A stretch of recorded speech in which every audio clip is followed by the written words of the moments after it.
Rochester, New York, 1888.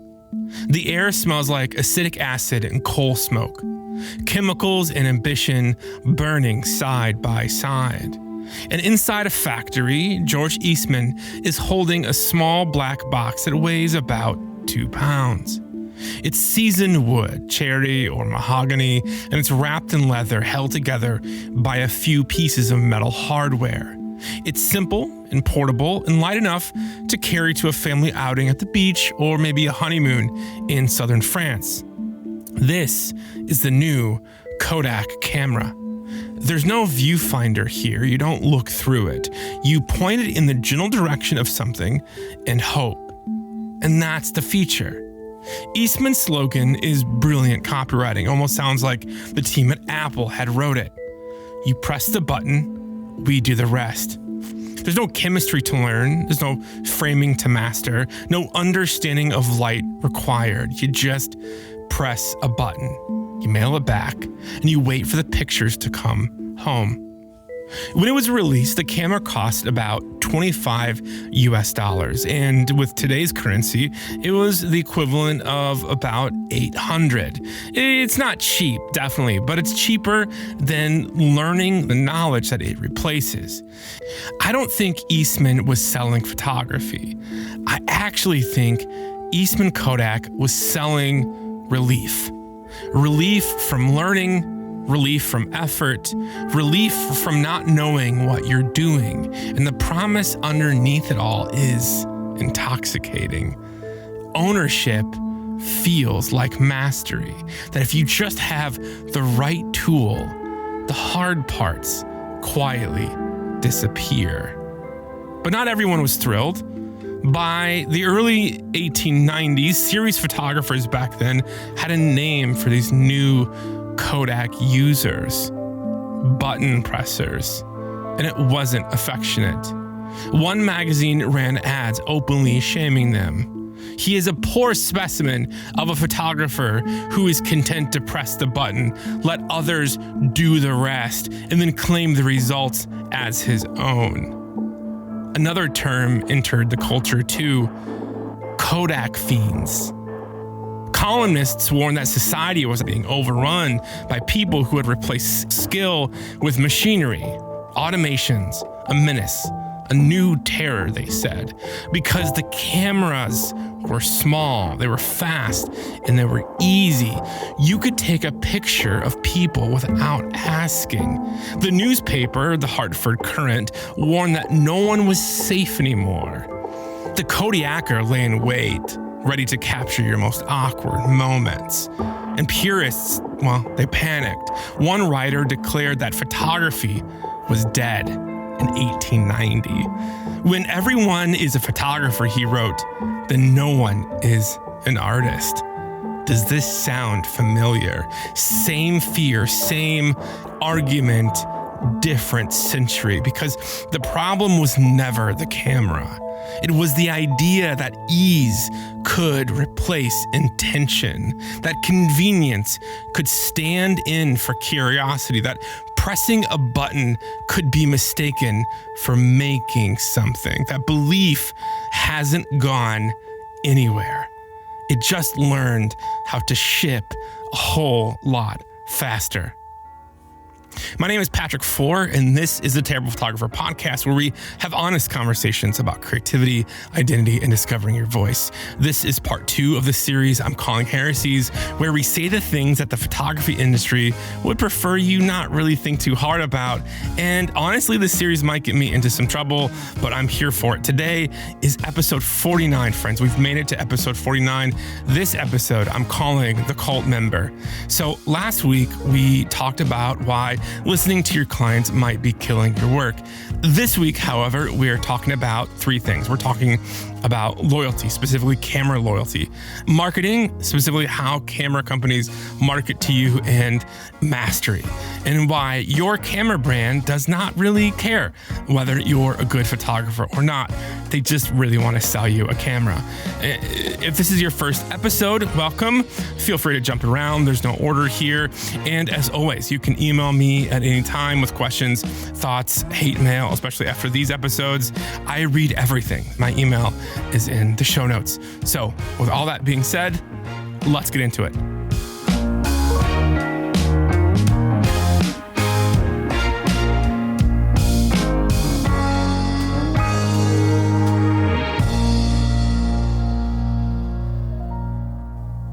So a few years ago, I agreed to teach a workshop. Now, please hear me that this is not something that I do very often. I don't really seek it out, but I love photography and I like talking about it. And I also believe in being generous with a little bit of knowledge and experience I do have. This was a camera club here in San Diego. The club leader had reached out. He knew of my work through a local company that I was working with. And they said that they had a bunch of beginners, people who wanted to learn more about the fundamentals. They had the cameras. They just didn't have the foundational knowledge. And I thought, all right, I remember being a little lost and I can at least help with that. The workshop was simply called Intro to the Camera. Exposure, aperture, shutter speed, ISO, basic stuff, the stuff that feels obvious to us all once you know it, and really, though, impossible before you do. Now, just to sort of put this in a timeline here, this is right after Canon released the long-awaited Canon R5. And for me, I had been shooting on my company's Canon 5D Mark IVs, and I had been personally saving up my own money to get my own camera gear. I had watched all the preview videos so many times. I knew the specs of the R5 probably better than the camera store salesman, and I had just bought one. And when I mean bought it, I put $800 down at my local camera store here in San Diego, George's Camera, shout out to them. I put that $800 down as soon the day that pre-sales were open. And the morning that I was able to pick it up, I was in the parking lot before George's Camera had opened. Not to brag, but I probably was the first person in San Diego to receive that camera. I know I'm a giant nerd. With that camera, I had also bought the RF 28-70 f2 and also the 15-35 2.8. All in, it was like somewhere around like 10 grand. It was just a ridiculous amount of money. And I felt so good about it. Not just excited, but absolutely stoked. Like I had finally earned my seat at the professional table. I'd finally had my own gear that was up to date. And so I show up to this workshop being held at this library community meeting room in San Diego. There's fluorescent lights, the folding tables, the smell of old coffee and floor cleaner that never quite leaves a room like that. There was 15, 20 people mulling around, pulling cameras out of bags, talking to each other, checking straps, poking at buttons, It was an older crowd, largely, I definitely was the youngest person in the room. And before the workshop started, I pulled my brand new R5 and beastly priced 28-70 f2 lens out of my bag and just set it on the table next to this lectern where I was about to present a carefully designed keynote presentation on the exposure triangle. And the camera was there as a signal. It was a prop too. I was going to reference it sometimes, but really, if you were sort of to press me at the time, it was a subtle or not so subtle sign that I knew my stuff, that I was a serious photographer, that I had serious gear. And that's when I saw him, Bill, mid to late 60s, maybe early 70s, retired military, then Boeing, cargo pants, rocking the hiking boots, had a hunter green fleece vest on with a duck embroidered on the left part of his chest. The kind of guy who looks like he knows exactly how much torque a bolt should take. And he reaches into his new, perfectly clean Canon branded backpack. And I kid you not, he pulls out a Canon R5. Same body. And like pouring salt on an open wound, attached to that camera, I kid you not, was the RF 28-70 f2 lens. The exact match setup. Son of a bitch. At an intro to the camera workshop, I watched him take it out of this bag, turn it over in his hands, begin to inspect it like some sort of machine part, squinting at the back of the screen, putting his glasses up on his forehead, pressing buttons with careful uncertainty of someone navigating an unfamiliar dashboard. So, out of this burning curiosity, I walked over, I introduced myself, and I asked how long he had been shooting. "Oh, just got into it," he said. "Wife thought I needed a hobby. Did some research, bought what the internet said was the best." "Great camera," I said. And I meant it, obviously. "Yeah," he said. "Right now I'm just shooting in auto mode, grandkids mostly. Haven't figured out all the settings yet. Hopefully you can help me figure this thing out." I smiled, nodded, put my professional instructor face on. "No worries. That's what we're here for," I said. But inside, though, something ugly was showing up. Because I had spent years with one lens, a beat to hell 50mm 1.2 lens. I bought twice used for $700-800, and I shot it until I could guess the depth of field by instinct. Learning exposure by just blowing out images, black images, by making ghosts out of people, by only shooting in manual when I didn't understand why. Because I knew that repetition mattered more than comfort. And here was Bill in his green fleece vest. Same camera, same lens, fresh out of the box, still smelled like new plastic, shooting an auto, asking about what an f-stop is. So in retrospect, thinking about this story for this episode, I think the thing that bothered me most about the situation wasn't Bill himself.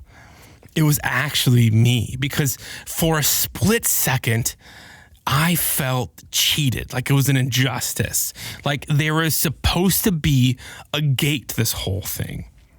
You know, a rite of passage, a moment where someone checked your calluses before letting you hold the good shit. And there wasn't, there never was. That realization didn't make me feel enlightened. It made me feel ashamed, embarrassed, because I still wanted the gate to exist, you know? I wanted the gear to be a gate that kept amateurs out. I wanted the years to mean something visible, tangible that I could hold in my hands. I wanted effort to leave a mark you could recognize on sight, where you look at the thing around my neck and know that that guy knows what he's doing. He is professional. He is capable. He's a good photographer. And Bill, in that moment, shattered that fantasy by walking into the room with the same camera and none of the scars. And that's when it clicked, quietly, in a way I didn't like. This wasn't about him skipping the line. Truth is, there was no line. The industry had already decided that ownership was purely enough, that the tool could stand in for the work, that if you could buy your way in, that you belonged. And I wanted that lie to be true because I had invested so much money for it. I'd worked for it. I'd learned it the slow, hard, painful way. Look, the problem isn't Bill, The problem was that I had still believed in a system that rewarded effort. And I should have known that. And I do know that because I had already seen how the curtain gets pulled back.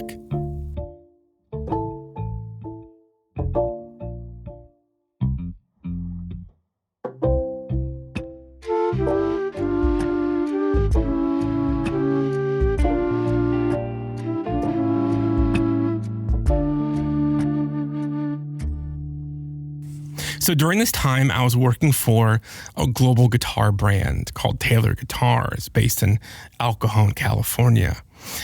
That's where I actually learned how this stuff actually works. And I'm going to tell you, it's not the romantic version.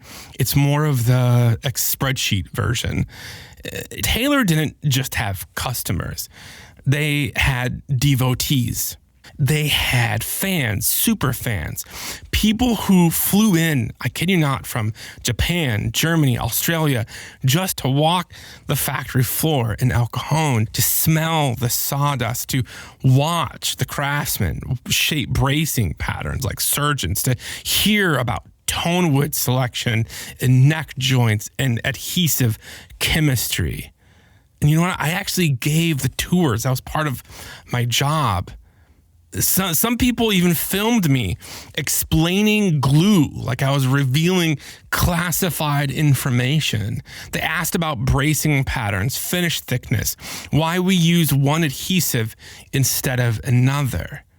And after the tour, they would be funneled back to the store. It was like Disneyland, where you would end the tour in the Taylor store. This is where they bought hoodies and hats and guitar straps and t-shirts. And they could even buy a full-on guitar. We had every single model of guitar available for purchase or play along the wall. It was logo forward, identity forward. These people weren't just buying guitars, they were buying belonging. This might get me into trouble. I no longer work there. But here's the pattern that I noticed. The people who were most obsessed with our products, the ones who could recite specs from memory, truthfully, almost never played particularly well. They owned beautiful, expensive instruments for sure. $4,000, $5,000, $6,000 even. And they played fine. Meanwhile, though, touring musicians would come through. People like session players, songwriters, people that you've heard of, people whose names you've seen on touring posters. And they would tell me that their favorite guitar was a beat-up mid-range model that they had owned for years. The finish had worn through, the frets were divoted, the wood soaked with time. And they weren't loyal to the brand necessarily. They were actually loyal to the sound. But here's what I really learned at Taylor, how the marketing machine actually calculates value, because brand partnerships aren't about art. They're about attribution. So let me just sort of give you a breakdown of how modern corporate product marketing works. In modern marketing, everything is measurable, trackable, and it's attributed to specific sources, right? Typically, when you buy a product, companies can figure out the path of you buying that product, where you came from as a customer, and all that data is tracked. So when a brand like Taylor or Canon or Sony or Profoto works with an influencer or artist, they're always running a calculus. It's called ROAS, or return on ad spend. And here's the formula. I'm going to peel back the curtain to return on ad spend. So let's say that Taylor loans a guitar to an artist or an influencer. The production cost of that guitar, let's just throw out a number, is $2,000. That's how much it costs to actually make the guitar, taking into account labor costs and materials, right? The artist has 50,000 followers on Instagram, and he has an engagement rate of 3%, which is pretty actually good. The industry average conversion rate for an influencer is about 1 to 3%, depending upon platform and product category. If the artist or influencer posts about the guitar 3 to 6 times over the next 6 months, we assume a conservative 2% conversion rate. And the average Taylor guitar sells for $2,500. Please hear me, these numbers are completely made up. They're not accurate at all. Please don't think that they're making this much money or whatever. I don't know. I haven't been there for a while. But just in this example, this hypothetical example, we can calculate, does this partnership generate more than $2,000 in attributable sales? If yes, we can move forward. If no, we don't. It's not personal. It's just math. And it gets more detailed than that. There's this metric called brand lift.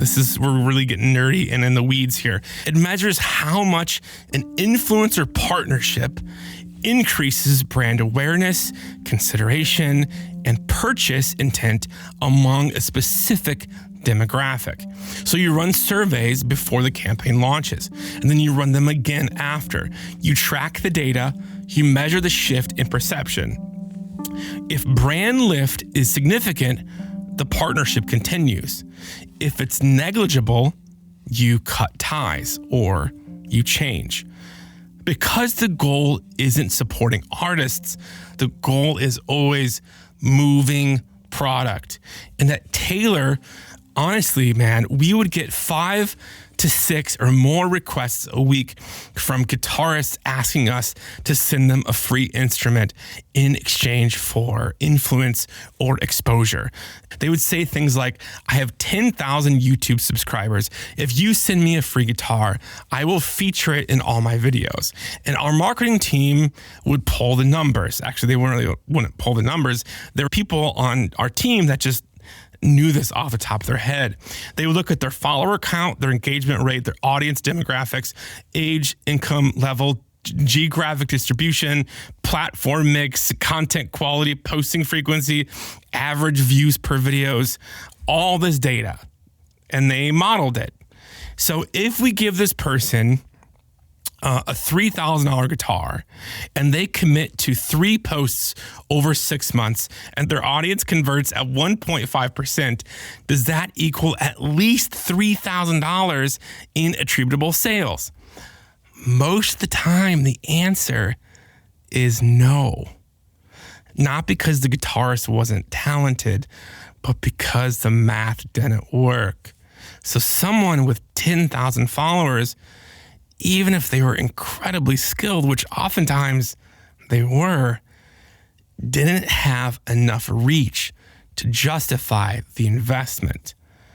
And here's the other thing that people don't realize, and that would actually shock people when I would tell them. Even the big names on the Taylor roster, people like Phineas, Billie Eilish, Jason Mraz, Taylor Swift in her early days, they didn't own their own Taylor guitars. They were loaners. They were technically company property on loan as long as the partnership was mutually beneficial.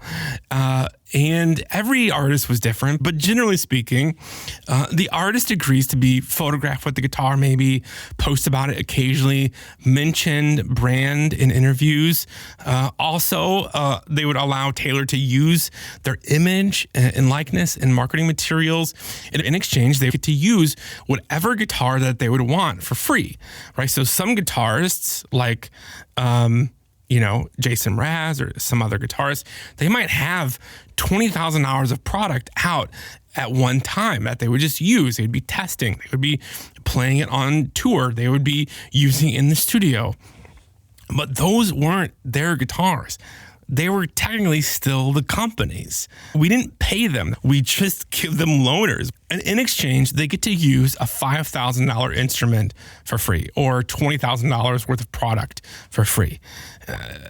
But the second that artist platforms shrinks, or they stop going on tour, or they stop posting, the second their genre shifts away from acoustic or fail to meet contractual obligations buried in the fine print, or maybe they switch to Martin or Gibson, the guitars, they go back. It's because you're not a partner. You're just a line item on a spreadsheet, an asset on a balance sheet, a tactic in a marketing plan, your conversion mechanism. And when you stop being useful, you get cut. And camera companies, they work the same way. Canon has explorers of light. Nikon has ambassadors. Sony has Alpha Imaging Collective. Fujifilm has X-photographers. They all sound pretty prestigious, right? Like you've been chosen, anointed, recognized for the talent and vision. But here's what actually happens. You apply, or they reach out because your Instagram hasn't been growing, or you have some sort of platform or status, and they look at your follower count, they look at your engagement metrics, they look at your audience demographic, age, income level, geographic distribution. They look at what's your genre. If you're a baby photographer or a sports photographer or a landscape photographer, and they think, oh, we have a new product coming out, a new camera coming out, that'd be great for landscape photographers. So we're going to look at photographers and influencers who have really high numbers for their landscape photography. And then they calculate. They say, if we give this particular photographer loaned gear and minimal support, maybe a few $100 in travel expenses, maybe early access to new releases, how many camera sales can we attribute to their influence over the next 12 months? They're not looking at your portfolio and thinking, wow, this person's a true artist. We need to support their vision. They're looking at your analytics dashboard and thinking, can this person move product? And when you sign on and when you accept the loaned R5 or GFX 100 or whatever, and the branded jacket and the ambassador title, you are really, I know a lot of people don't want to hear this, an unpaid member of the marketing department of a massive corporation. You are required to post a certain number of times per month, feature the brand logo prominently, tag the company, use specific hashtags, attend product launches, participate in campaigns. You're creating content for them for free in exchange for loan gear that never actually belongs to you, and the prestige of being associated with the brand. And listen up, guys, they're tracking everything. I can promise you. Click-through rates on your posts, conversion rates from your promo code, referral traffic from your blog, engagement metrics, follower growth. If your content isn't driving measurable sales, you're out, because the brand doesn't really care about your work. It cares about your reach, your engagement, your ability to convert followers into customers. You're not a photographer to them. You are a conversion rate.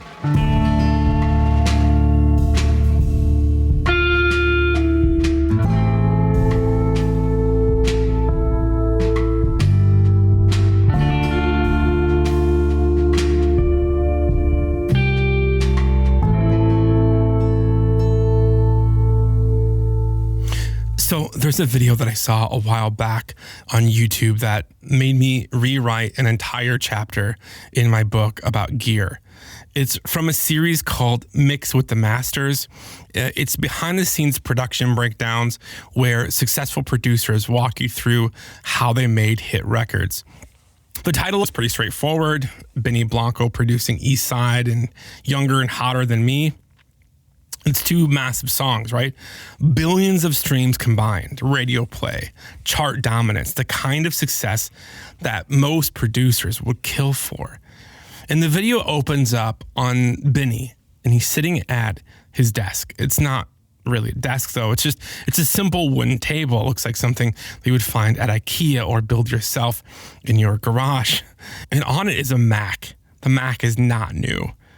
Definitely not the latest model, probably 3-4 generations behind. It has an old wired USB keyboard, the kind with the cable, the white plastic standard issue.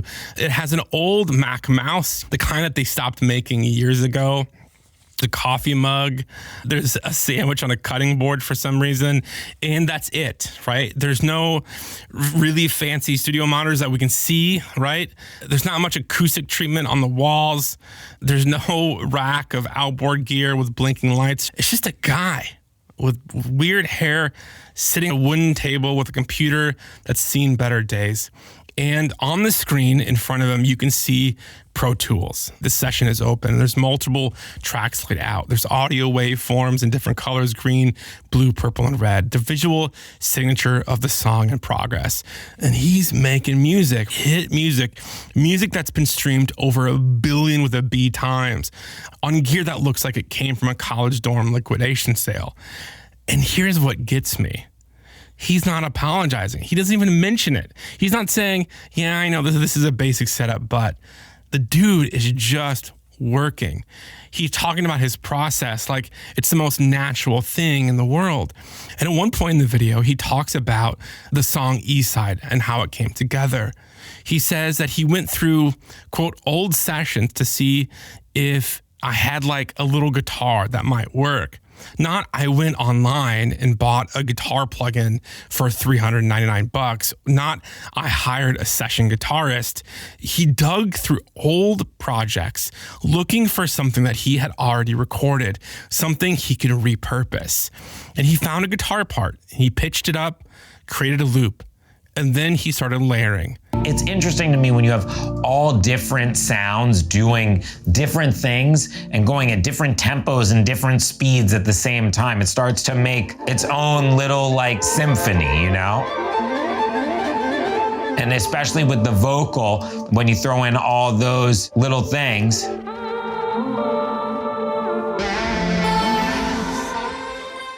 That's knowing exactly what you're listening for, the ability to hear potential in a scrap of audio that you recorded months ago and didn't even know what to do with at the time. So earlier in the video, he talks about how he used to run home from school. I love this so much. He used to run home from school just to get in front of a computer and start making stuff. Not so he could watch gear reviews, so he could make stuff. We're making something we love. I would do it like the same way as I did as a kid. I used to run home from school just so I could like get in front of a computer and start making stuff. I feel like sometimes we lose sight of that. If you're starting to, stand up, go do something else, come back to it. You should only make music when you really feel inspired. Like, don't force it. And this, my friends, this is where obsession lives. It's not acquisition. It's in creation. And you can hear it in the way he talks, There's this curiosity, this constant experimentation. He's not following a formula. He's not replacing a template. He's layering sounds. He's trying things. He's seeing what happens when he pitches something up or down, when he loops it, when he adds something that shouldn't work but does.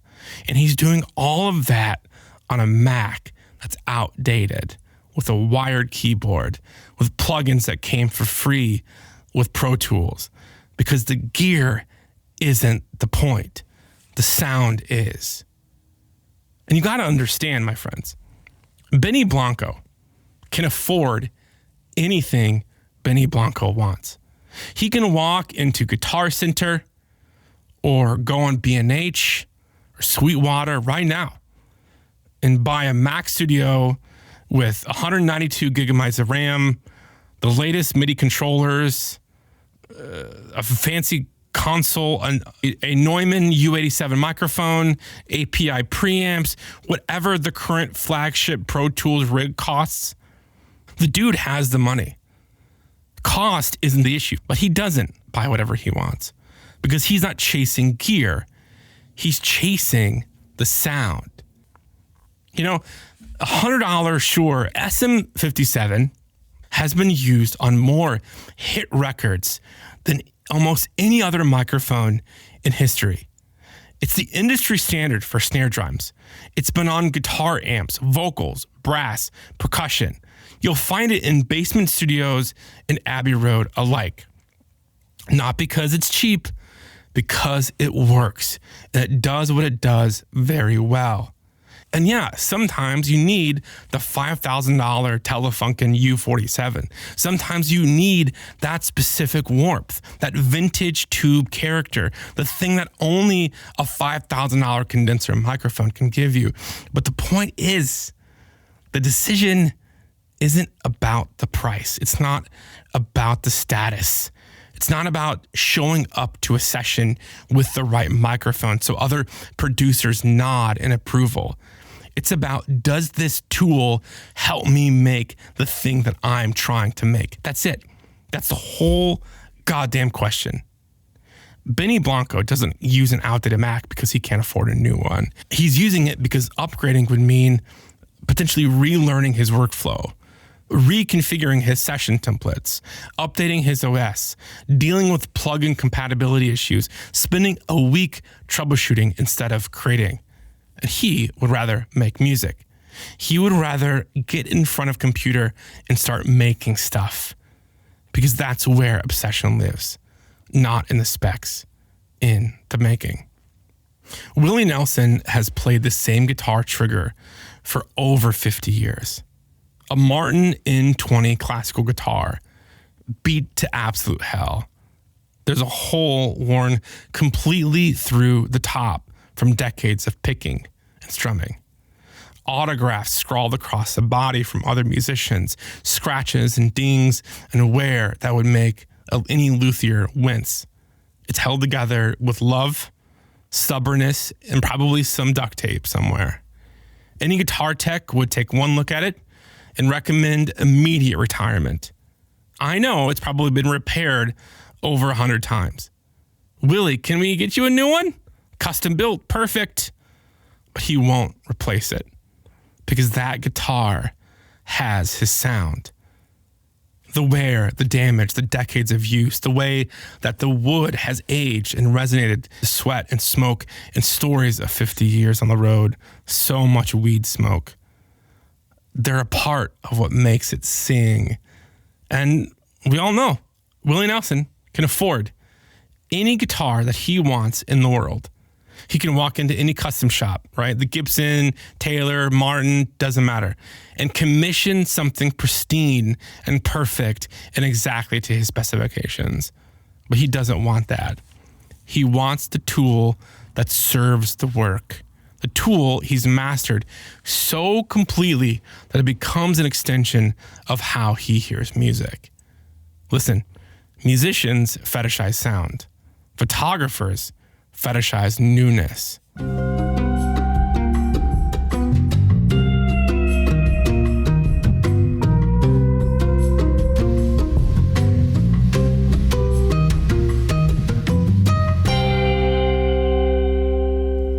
Now, I need to say something before we go any further because I don't want you walking away from this thinking that I'm just another guy saying it's not the camera, it's the photographer, because that's really fucking cliche at this point.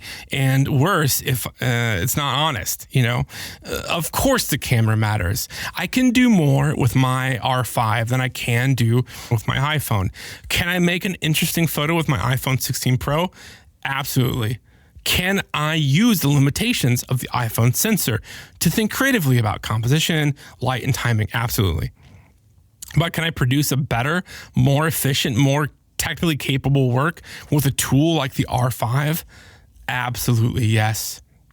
The R5 gives me dynamic range that the iPhone doesn't have.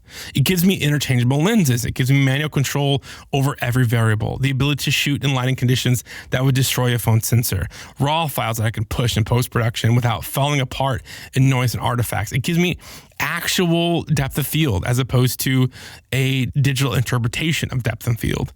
It gives me autofocus. I can track a subject's eye through a crowd, burst mode that can capture 20 frames per second, a viewfinder that I can trust in bright sunlight. This is not elitism. This is actual capability. This is how I make work. A carpenter with a sharp saw can work faster and more precisely than a carpenter with a dull one. This isn't snobbery, it's actually just physics. So let me be clear. The problem isn't caring about your gear. The problem isn't wanting good tools. The problem is using gear as a substitute for skill.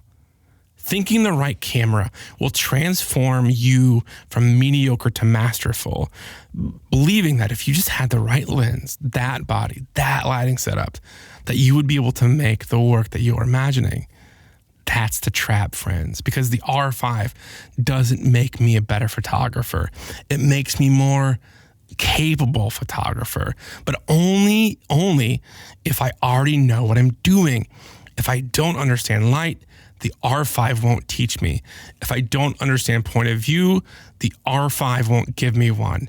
If I haven't developed taste, the R5 will just help me make technically better images that say nothing. The tool enables, right? But it doesn't create. Vision creates, mastery creates, and you can't buy either one of those on B&H. You know, at some point, I stopped caring about what Canon's doing or Fuji's doing or what Sony's doing. I stopped opening the launch emails. I stopped watching the YouTube videos about the latest and greatest. Not as a rule, it just sort of happened, right? A new body drops and I see the subject line and I just let it sit. I don't particularly care. The urge to upgrade, though, didn't disappear. I sometimes get that glimmer in my eye thinking, man, 5 Mark II, you know, oof, that camera, the GFX 100, so good. I just stopped feeding it, you know? The camera that I own stopped being a statement and started being a tool. It's just a tool.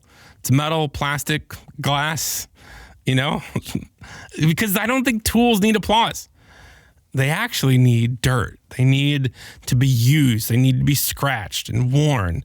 The camera really doesn't become invisible until you've embarrassed yourself with it enough times, until you stop thinking about what you're holding and start thinking about what you're trying to say. And listen, friends, this is the truth. Pride is really expensive. You can put pride in your work or you can put pride in your kit. One of those costs time, the other costs money. And most of us don't buy new gear because we're inspired. We buy it because it feels like progress without risk, because gear has answers, specs, reviews, rankings, but work doesn't. Work asks uncomfortable questions. Is it interesting? Is it honest? Is this actually mine? Gear never asks that. Gear just arrives in a shiny box and says, "You're doing great." I've had photographers show me a new camera and wait. You can feel it. They want approval, confirmation, a nod. And I'm annoying enough. I really apologize to everyone who I've done this to. I say, cool, now go make something interesting. Sometimes the room shifts. Sometimes they laugh nervously. Sometimes they don't like it because the sentence refuses the ritual. It doesn't validate the purchase. Anyone can purchase a new camera. Bill can purchase a new camera. My goal is to redirect the pride.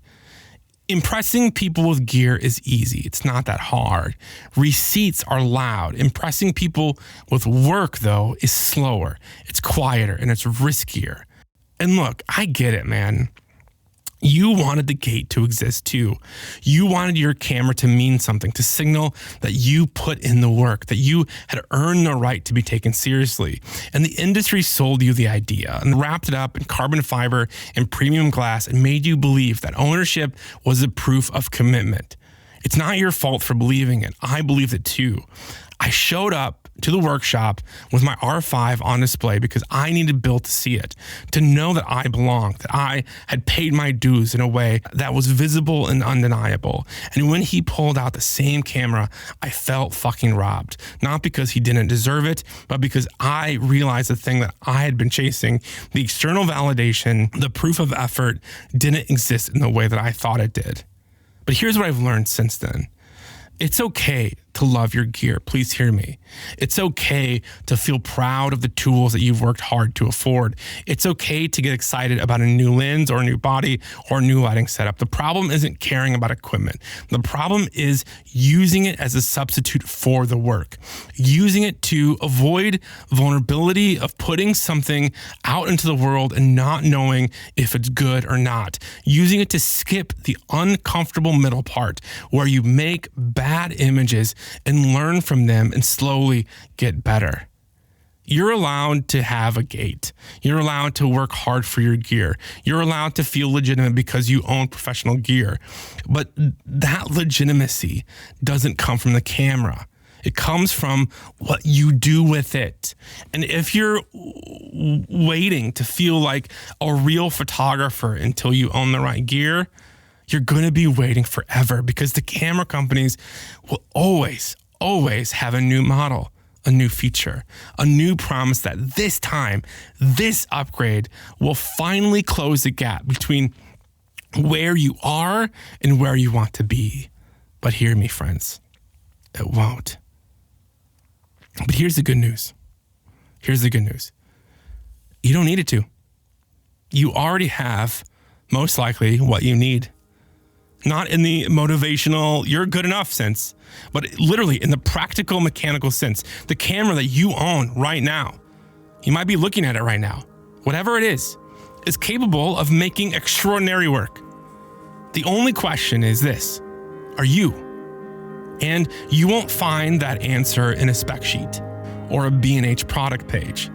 You'll find it by shooting, by failing, by trying again, by making work that embarrasses you until you make work that doesn't. Your brand doesn't care if you're proud, but your audience does. And they're not impressed by your kit. They're moved by what you do with it. So here's the permission. You're allowed to stop auditioning for other photographers. You're allowed to own your camera without worshiping it. You're allowed to make work with the wrong body, the old lens, the scratched glass. And if someone side-eyes your setup, let them. Because if the most interesting thing about your work is what you shot it on, you didn't make work. You just made a purchase. So, until next week, stay curious, stay courageous, and stay terrible.